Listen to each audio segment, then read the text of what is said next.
in a challenging desert environment.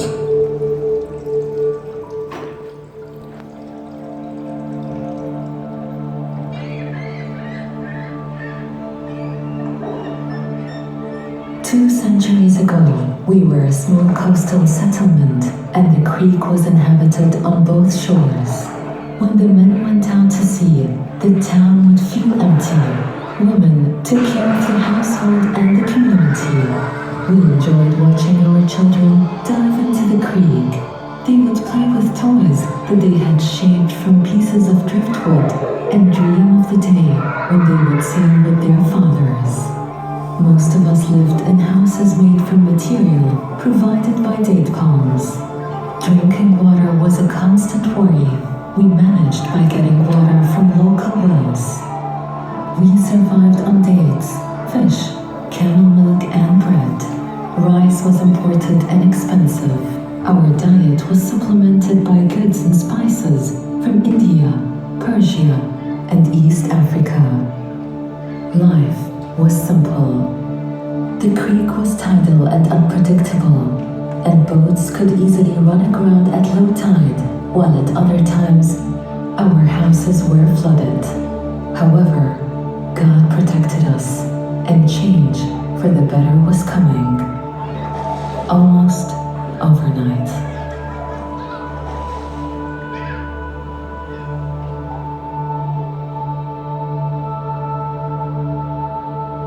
In the summer of 1833, life in this small settlement became much less precarious. Sheikh Maktoum bin Butti and around 800 Bani Yes tribesmen decided to settle permanently in Dubai. Under his leadership, the population doubled and successfully withstood pressure from neighboring tribes, securing the ancestry of the Al Maktoum family. Successive rulers provided Dubai with security, adapting the city's administrative structures to the changing economic and political requirements of its growing trading and pearling community. Many other towns along the southwestern coast of the Arabian Gulf also have sheltered inlets and creeks. What sets Dubai's apart is that its channel cuts very far inland and provides a harbor deep enough for seafaring vessels to be offloaded.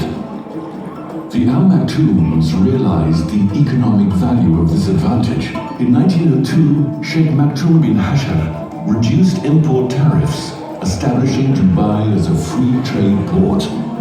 The ruler offered merchants from abroad free land and personal guarantees of protection in his peaceful trading haven. Postal services started in 1909, and many significant institutions and trading houses were founded during this time. The policies bore fruit. The increase in trade attracted numerous people, and between 1906 and 1926, Dubai's population grew dramatically.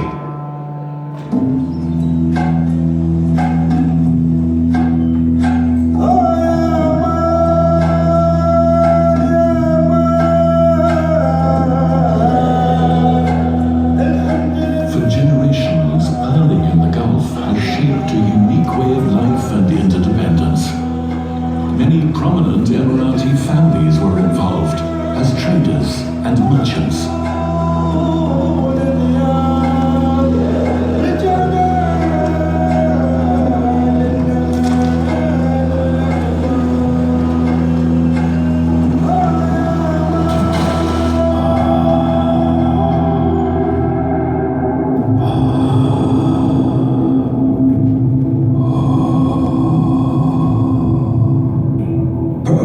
Was hard work. Thousands of us spent 4 hot summer months at sea for the big dive, and some of us continued when the water was cold.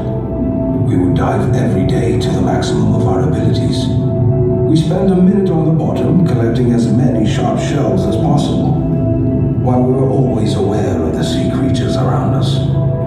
We did not fear sharks as much as jellyfish and stingrays. Some of us wore a thin white shirt as feeble protection. A diver had to work in depths of 11 to 25 meters. Some of us could go even deeper. We finished diving before sunset. lived as a tightly knit community. The bonds we shared lasted through the good and the bad years, and certainly throughout our lives. Sometimes the sea would play tricks on our minds. Through our dreams, many legends were born. It was a difficult way to earn a living and to provide for our families. After sunrise, we opened all the oysters together and waited for the sun to warm us before we would endure long stints back in the water. Pearling was an integral part of Emirati society and a continuous source of prosperity for Dubai's economy. Many local traders would travel to faraway places, trading pearls for goods that would fill the market with food, spices, tools, clothing, and wood to build more boats. When pearling became less profitable, Dubai experienced some difficult times. With the arrival of the cheaper cultured pearl from Japan, the Great Depression of 1929, and finally World War II, part of this local society's distinctive cultural and economic landmarks all but disappeared.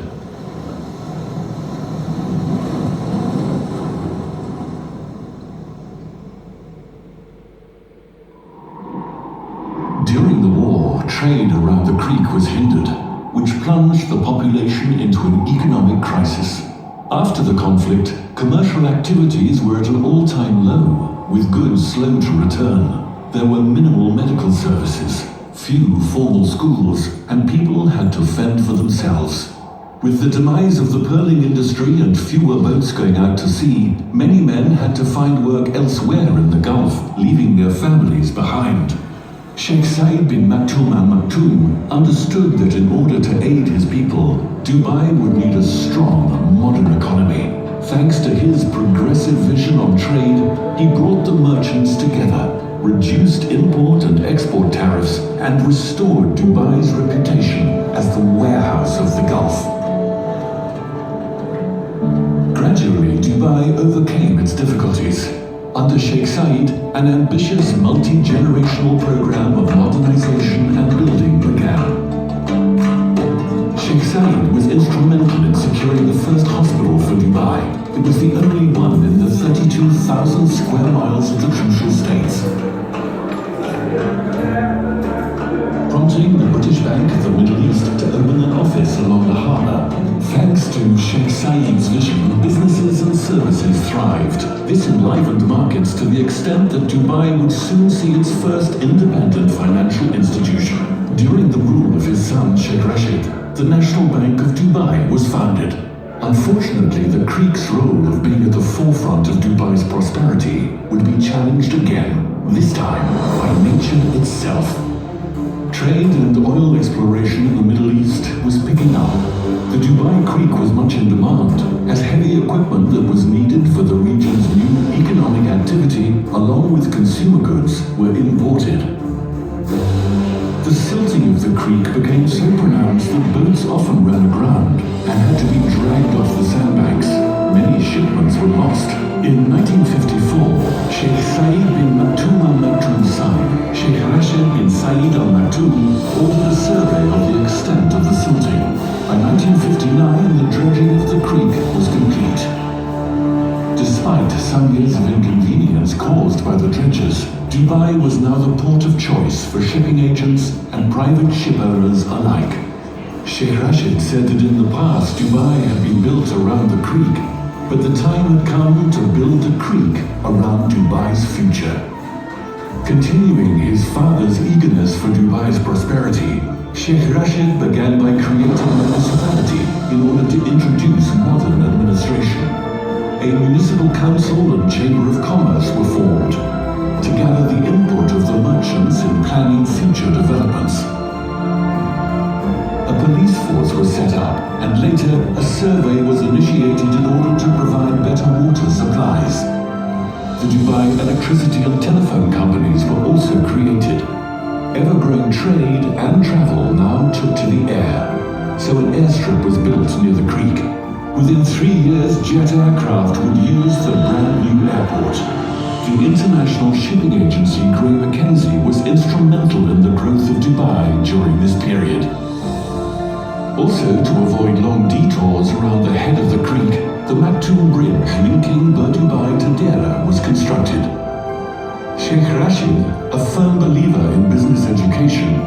initiated the foundation of the Dubai Trade School. Soon after, the long-awaited revenues from oil secured Dubai's prosperity for good, spawning the construction of Port Rashid and accelerating Dubai's growth in the final decades of the 20th century. However, Dubai's true strength lay in the fortitude of its people and their ability to turn natural obstacles and man-made hardship into prosperity.